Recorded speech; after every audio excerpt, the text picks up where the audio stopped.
Hi all, good morning. இன்னைக்கு world breast feeding வீக்கோட first day. So madam வந்திருக்காங்க. அவங்க பாப்பாவுக்கு இஷ்யூன்னு சொல்லிட்டு அவங்கள பார்த்து செக் பண்ணியாச்சு. இப்போ அவங்கக்கிட்ட வந்து பிரஸ்ட் ஃபீடிங் பற்றி ஒரு சில அவேர்னஸ் கொஷின்ஸ் கேட்க போகிறேன் அண்ட் அவங்களோட பர்சனல் எக்ஸ்பீரியன்ஸ் கேட்க போகிறேன். ஸோ ஃபஸ்ட்டு கொஷின் மேம், உங்களுக்கு ஃபஸ்ட்டு தெரியுமா வேர்ல்டு பிரஸ்ட் ஃபீடிங் வீக் வந்து August 1 to 7 உங்களுக்கு தெரியுமா தெரியாதா மேம்? தெரியும். ஓகே. ஸோ உங்களோட பர்சனல் எக்ஸ்பீரியன்ஸ், நீங்கள் குழந்தைக்கு எப்படி ஸ்டார்ட் பண்ணீங்க?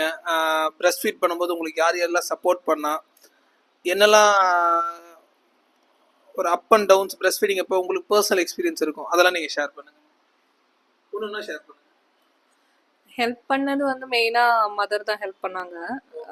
ப்ளஸ் ஹஸ்பண்டும் ஹெல்ப் இருந்தது. அது மெயினாக எனக்கு சிசேரியன் தான் இருந்தது, சிசேரியன் டெலிவரி தான் இருந்தது. ஸோ அந்த ஃபஸ்ட்டு ஸ்டேஜ் வந்து நமக்கு நார்மலாக பிரஸ்ட் ஃபீடிங் இருக்காதுல்ல.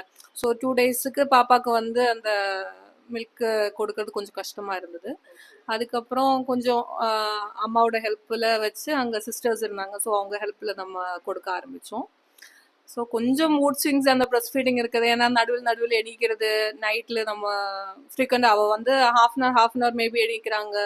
அதனால அந்த பிரஸ்ட் ஃபீடிங் கொஞ்சம் நமக்கு டிஃபிகல்ட்டாக தான் இருக்குது. மூட் ஸ்விங்ஸ் இருக்குது, தூங்க முடியல, அந்த ஒரு பிரச்சனை இருக்குது.